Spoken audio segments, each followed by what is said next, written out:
me habían invitado de UPCB a esta actividad en la universidad que ustedes habían titulado El mal y la maldad, aproximación a diferentes territorios. También era una actividad que se enmarcaba como presentación o inauguración de un seminario de Nelson Gottlieb, y bueno, me pareció muy interesante por el tema, por la institución, por las personas que me invitaron. Y a mí me interesó plantear en aquella oportunidad el tema del mal, la primera cuestión como algo que no teníamos, para comenzar a hablar del mal, no teníamos por qué necesariamente apoyarnos en la idea del diablo. Me resulta interesante volver a pensar en el mal con una tradición filosófica donde el mal se inscribe en un problema de la libertad del hombre. Esa condición en lo humano de ser indeterminado, esa idea que trabajó Nietzsche, deja digamos, un punto de fuga que también se materializa o también se puede materializar en esto que hace muchos años que estamos llamando el mal. Y es precisamente en relación a ese tema que quizás la sabiduría de las religiones más han dicho, más han tenido posibilidades de trabajar en lo humano, trabajar ese tema. Pero es interesante, igualmente doloroso, cómo algunas de las figuras del mal que se encarnan en el presente, quizás una de las figuras del mal últimas que tenemos es la figura del asesino en serie.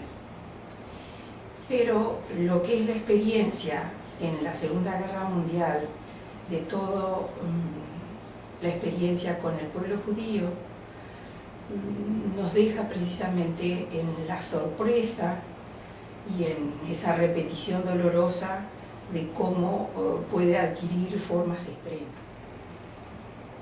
Para una filosofía de la acción, el mal, que no aparece como un concepto,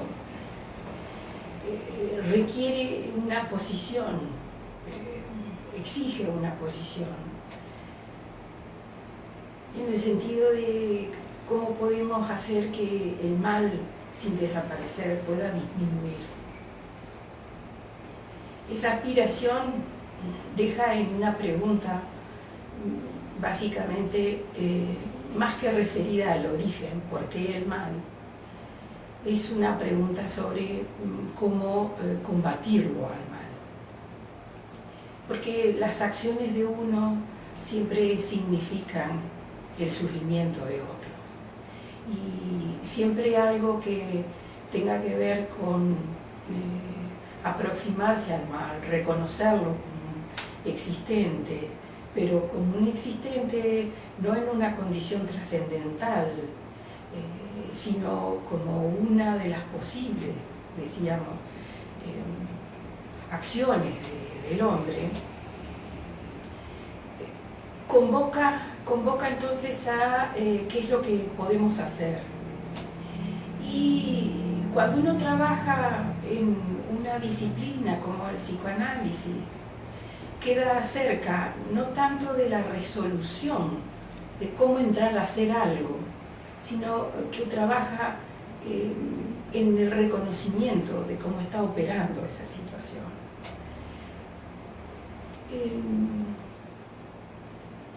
Primo Levi es quien más nos ha conmovido pensando en esta situación ética particular del hombre que frente al rostro del otro queda obligado a responder a ese rostro que en sí mismo es un llamado. Yo en aquella oportunidad leía un fragmento de una entrevista a Primo Levi, donde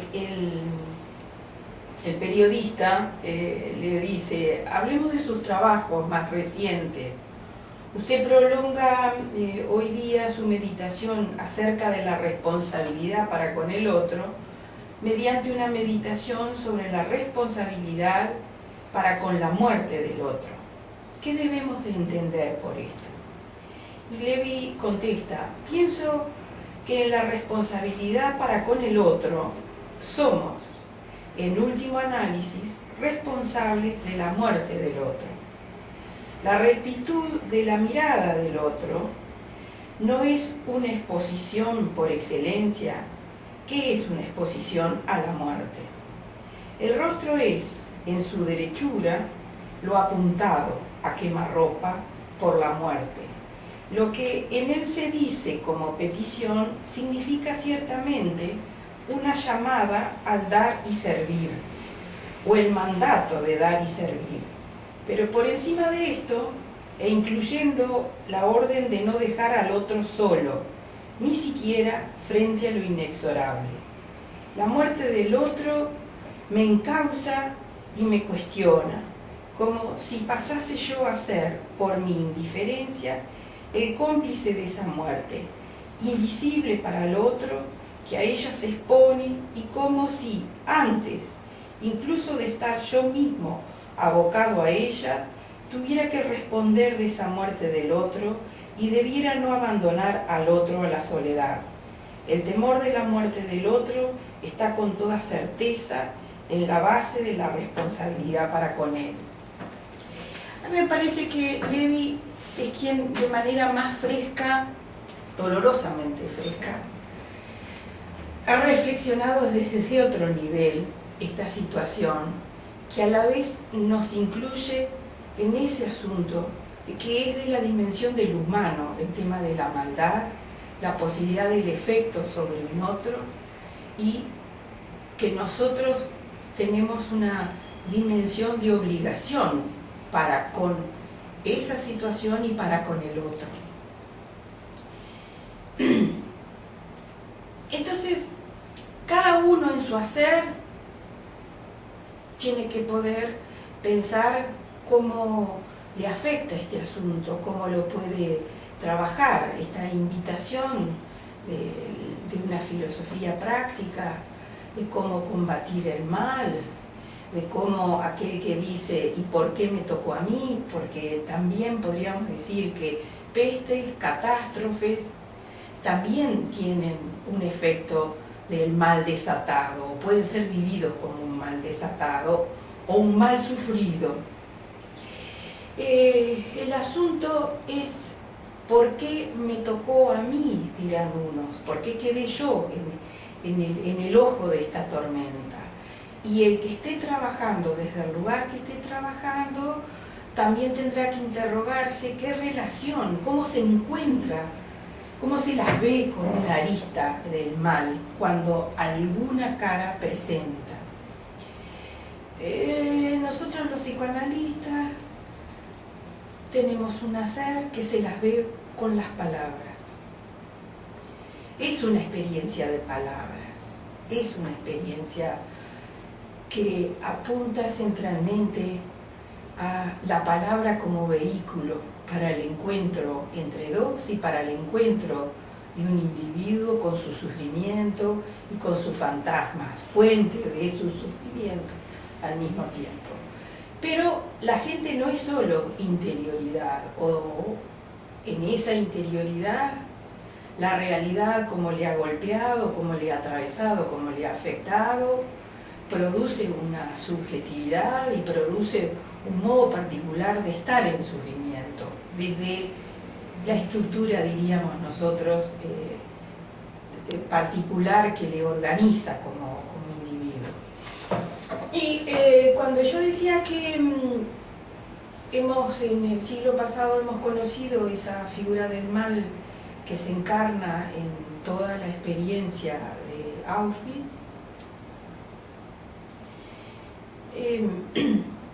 ahí hay un efecto que en la disciplina en la que yo estoy se tiene que interrogar. El psicoanálisis ha podido incluso pecar de un exceso de interpretación. No digo que acontezca eso siempre, pero es una de las posibilidades de exceso, están por ese lado, que todo puede ser dicho, que todo puede ser interpretado, que a todo le puede ser referido un sentido y un significado. Y lo que nos enseñan las víctimas de la Segunda Guerra Mundial es que hay allí una experiencia donde la civilización se quiebra. Hay una experiencia de dolor tan intensa y hay una experiencia de proximidad tan aniquilante con el mal que quizás se sale sin palabra. Y el disponer rápidamente o el disponer de instrumentos interpretativos, dando sentidos y dando explicaciones, podrían ser, aún planteado con buena voluntad, podrían ser no solo muy inadecuados, podrían ser otro modo de ser dañino, otro modo de ser dañino. Algunos de los pensadores dentro del psicoanálisis, sin revisar esta experiencia que por otra parte son otras disciplinas las que tienen muchísimos más elementos para poder pensar qué pasó allí. Pero lo cierto, como decimos, es que aquellos que sufrieron, muchos de aquellos que sufrieron, los encontramos en la intimidad de nuestra consulta, en la dimensión de su sufrimiento o en la dimensión de su dolor. Y si bien psicoanalistas como Lacan, como Bion, advirtieron y pusieron el énfasis de una manera, digamos, muy insistente, el propio Freud, al hablar de la noción de ombligo del sueño, o diríamos filósofos como Kant con la noción de noumeno, pero que son retomados como límite, como tópico de aquello de lo cual no se va a poder decir, que va a estar allí sin poder ser explicado, pero que a la vez va a tener un valor, diríamos, como de mover la situación para que haya nuevas preguntas. Pero es Lacan y es Bion quienes más insisten en puntos de los cuales, diríamos, más vale callarse que no explicar. Más vale poder aceptarlo como lo innombrable, lo no apresable, y que cuando en realidad opinamos, estamos quizás de pronto haciendo un forzamiento o cubriendo un aspecto de angustia propia, y que aquello tiene que ser sostenido más bien en su incertidumbre, en su incompletud, en aquello que exige ser mirado sin apurarse a decir de qué se trata la cosa. Y las víctimas de la Segunda Guerra Mundial, y lamentablemente sigue toda esta historia, pero aquellos que han comenzado a hablar, quizás han hablado para decir de lo innombrable, de lo insignificable que ha habido en esa experiencia límite del humano, experimentada por algunos que lamentablemente fueron muchos.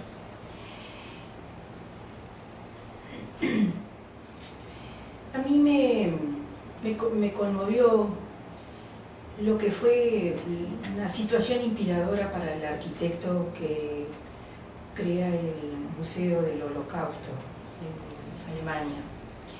Y como elemento inspirador para pensar ese edificio, él hace una experiencia con el grupo de sus creativos, que es que tira desde una gran altura una simple tetera. Así como nos es tan cercano la humanidad que somos, él toma un objeto cotidiano y lo rompe, lo tira contra el piso para mirar cómo se rompe algo. La idea es esta, que la civilización se rompió en esa experiencia. Y a la hora de pensar un edificio, de pensar una expresión arquitectónica que dé cuenta de esa experiencia, es dar cuenta de una experiencia de cómo se rompe la humanidad. Porque lo curioso al mismo tiempo es que esa encarnadura del mal acontece en una Europa civilizada. Y la paradoja también es que se junta en una misma ciudad, Viena, alberga a Freud, creador del psicoanálisis, y a Hitler, creador de esa expresión del fascismo que da lugar a todo lo que nosotros conocemos. No es el hambre lo que justifica que se realice un asunto como este. No es la escasez en sus lados más dolorosos. Es una Europa culta que produce esto que conocemos como lo tuvimos que conocer. Y entonces, ¿qué efecto tiene para el psicoanálisis? Günter Grass señala que el anatema de Adorno, escribir un poema después de Auschwitz, es un acto de barbarie, solo puede refutárselo escribiendo, pero con la vergüenza como fondo.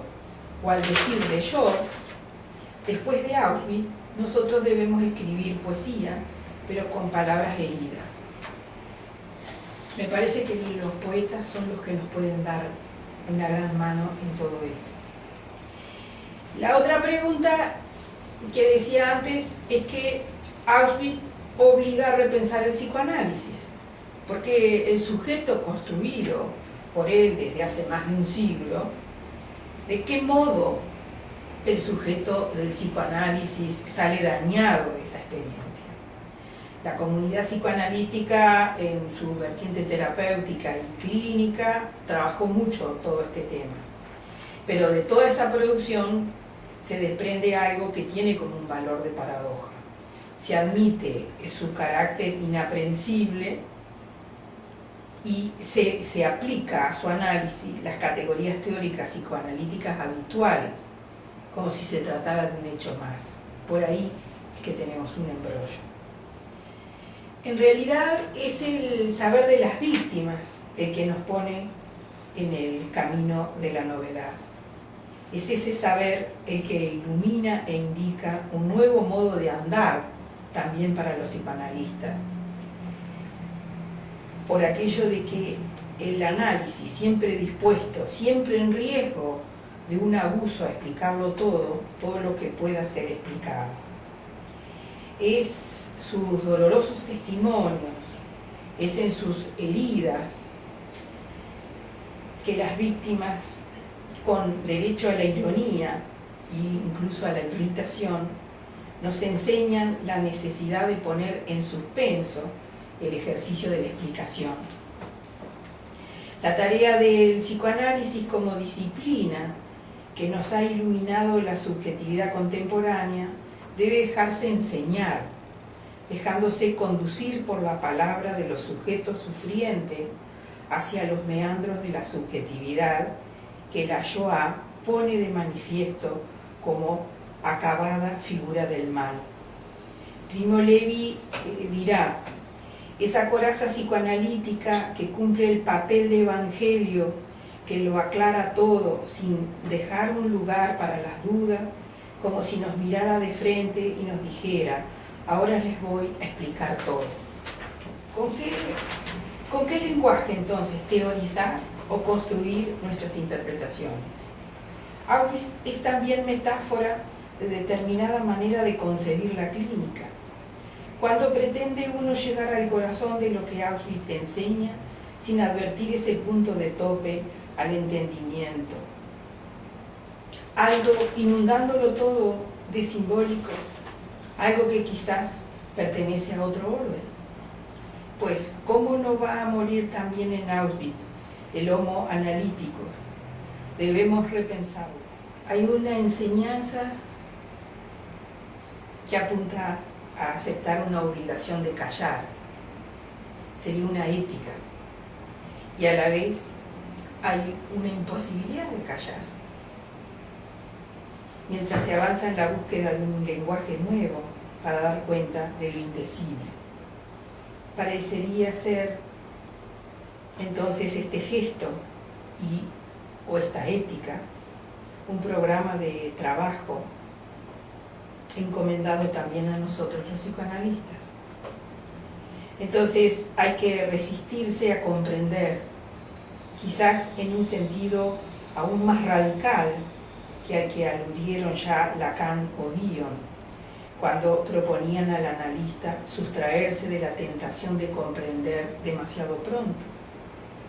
Se trata de sostener quizás un punto de perplejidad metodológica, de mantener intacta toda la capacidad de asombro, como de indignación ante aquel vacío, a menudo horroroso, que cuestiona con su instante de silencio cientos de palabras estériles.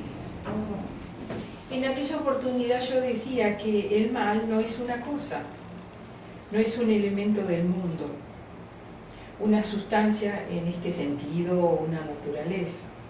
El mal me interesaba pensarlo, por el contrario, como una problemática de la libertad, ya lo había dicho, intrínsecamente. Por eso se puede ser responsable de él, asumirlo, confesarlo y combatirlo. Quiero decir que el mal no está del lado de la sensibilidad o del cuerpo, pues estos como tales son inocentes, ni del lado de la razón. El mal está inscrito en el corazón del sujeto humano, sujeto de una ley o sujeto moral, en el corazón de esa realidad altamente compleja y deliberadamente histórica que es el sujeto humano. El mal compete a una problemática de la libertad. ¿Otorga entonces todo el peso a la libre decisión del hombre? Al ser éste capaz de inventar el bien o el mal, aún con sus equívocos o con el proceso de sus formulaciones, la voluntad del hombre jamás es inicialmente neutra, ni carente de historia, ni de hábitos, ni de naturaleza adquirida y construida.